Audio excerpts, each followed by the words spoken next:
కూడా గ్రహించాలని మీ అందరికీ కూడా తెలియజేసుకుంటూ సెలవు తీసుకుంటున్నాను.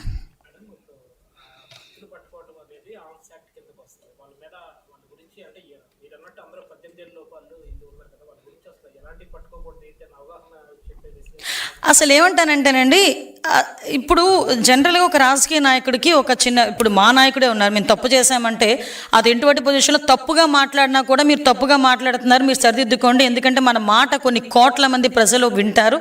సో దానికి మనం మాకు మాట మాట్లాడేటప్పుడు దానికి ఒక అర్థం ఉండాలి, అవతల వాళ్ళు యాక్సెప్ట్ చేయాలి అని చెప్పి మా నాయకుడు మాకు చెప్తారు. ఈరోజు 17 సంవత్సరాల కుర్రోడికి రోడ్డు మీదకి వచ్చి కత్తి పట్టుకుని చేతిలోకి వచ్చి నువ్వు నరికి అక్కడ రక్తాభిషేకాలు చేస్తూ ఉంటే కనీసం బయటకు వచ్చి మీరు ఎందుకు చేస్తున్నారు అని అలా అడగకపోగా కనీసం దాన్ని సమర్థించే విధంగా ఈరోజు మీరు ఒకటి చూశారు, రప్పా నరిగితే తప్పేంటి, గంగమ్మ జాతరలోని పొట్టేలు నరికినట్టే రప్పా నరుగుతామంటే తప్పేంటి అని ఆ నాయకుడే అలా మాట్లాడుతూ ఉంటే ఆ కిందన ఆ పార్టీలో ఉన్న కొంతమంది అలాంటి చేయడంలో ఒకసారి అర్థం చేసుకోవాలి మనం కూడా. ఈరోజు పిల్లల భవిష్యత్తు అండి, చిన్న పిల్లల భవిష్యత్తు నిజంగా చాలా బాధ అనిపిస్తుంది. ఇంటర్మీడియట్ చదువుకొని డిగ్రీలు చదువుకున్న వాళ్ళు ఈరోజు జైలు పాలయ్యారండి. వాళ్ళ తల్లిదండ్రులకు ఎవరు సమాధానం చెప్తారు? వాళ్ళ తల్లిదండ్రులకు తెలుసా ఇలా రోడ్ల మీద కత్తులు పట్టుకుని వెళ్తున్నట్టు? కానీ సరే మనం చేస్తున్న పని ఇది తప్పు అని చెప్పుకోలేని నాయకుడా నేను అడుగుతున్నా. దానికి నిజంగా చెప్పాలి, ఆ రాజకీయ పార్టీ తాలూకా నాయకుడు, ఆ వైఎస్ఆర్సీపీ పార్టీ తాలూకా నాయకులు సమాధానం చెప్పాలి దీనికి. ఈరోజు ఇంతమంది భవిష్యత్తుని జైలు పాలు చేసిన వాళ్ళందరికీ కూడా వాళ్ళు సమాధానం చెప్పాల్సిన అవసరం లేదా? కుటుంబాలకి ఉందా లేదా? వాళ్ళ కుటుంబాలకి ఏం సమాధానం చెప్తారు? వాళ్ళ కుటుంబాలకు సమాధానం చెప్పడానికి అని చెప్పి వాళ్ళ వెనకత్తల మళ్ళీ ఏదో ర్యాలీ చేస్తారు కదా, సంథింగ్ సానుభూతిగా వాటి దగ్గరికి వెళ్తారా? ఏ మొహం పెట్టుకుని వెళ్తారు? ఒక్కసారి ఆలోచన చేసుకోవాలి కదా.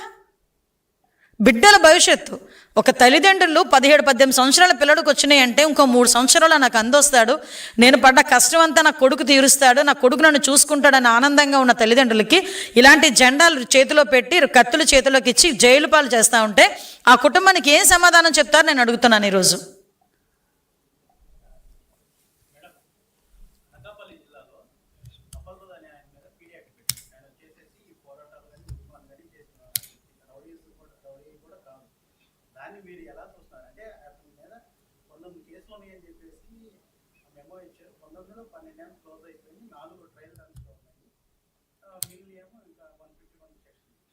అంటే విషయం ఏంటంటే ఈరోజు అటువంటి పరిస్థితి వచ్చింది అనుకునేటప్పుడు పోలీస్ దగ్గర ఫుల్ రికార్డు ఉంటుందండి. పోలీసులు అంటే దానికి కూడా ఒక పీడీ యాక్ట్ పెట్టేదానికి కూడా ఒక ప్రొసీజర్ ఉంటుంది. ఆ ప్రొసీజర్ ప్రకారం తీసుకెళ్ళకపోతే కోర్టులు కూడా ఒప్పుకోవు కదా. యాజ్ పర్ ప్రొసీజరే పోలీసులు చేస్తున్నారు.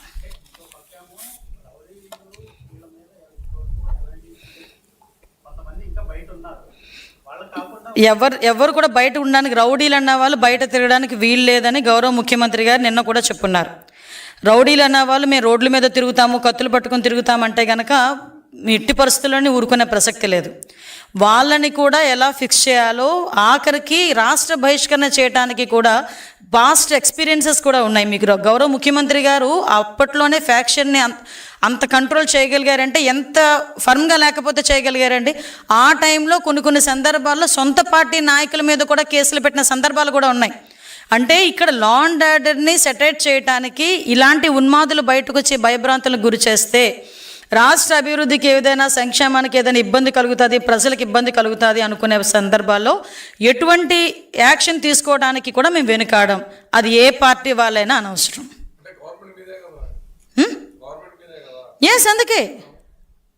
అందుకే మేమే చెప్తున్నాం, ఏ పార్టీ వాళ్ళైనా, అదే టీడీపీ వాళ్ళైనా, జనసేన వాళ్ళైనా, బీజేపీ వాళ్ళైనా, వైఎస్ఆర్సీపీ వాళ్ళైనా, ఎవరైనా కూడా రౌడీయిజం చేసి రోడ్డు మీదకి వచ్చి ఉన్మాదుల్లా ప్రవర్తిస్తామంటే కనుక మేము చూస్తూ ఊరుకోం.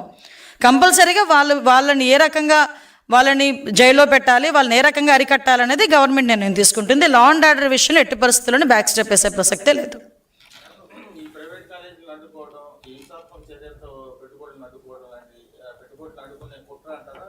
ఎగ్జాక్ట్లీ అండి.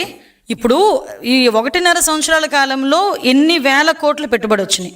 ఎన్ని లక్షల కోట్ల పెట్టుబడులు వస్తున్నాయి, ఈరోజు ఎన్ని కంపెనీలు వస్తున్నాయి, ఎన్ని స్కిల్ డెవలప్మెంట్ సెంటర్లు వస్తున్నాయి, ఇవన్నీ ఒక ఎత్తు అయితే ఈరోజు ఎన్ని కంపెనీలు ఈరోజు వచ్చి కొన్ని లక్షల మందికి ఉపాధి అవకాశాలు కల్పించడానికి ముందుకు వచ్చినాయి. ఈరోజు ఇవన్నీ ఒక పక్క అయితే, ఒక పక్క నుంచి సంక్షేమాన్ని యాజ్ పర్ మేము మేనిఫెస్టోలో పెట్టిన ప్రకారం సంక్షేమాన్ని కూడా ఒకటి చేసుకుని ముందుకెళ్తున్నాం. అంటే ప్రజల్లో కూడా ఒక భద్రతాభావం వచ్చింది, ఈ గవర్నమెంట్లో మాకు మంచి జరుగుతుంది అనే నమ్మకం వచ్చింది.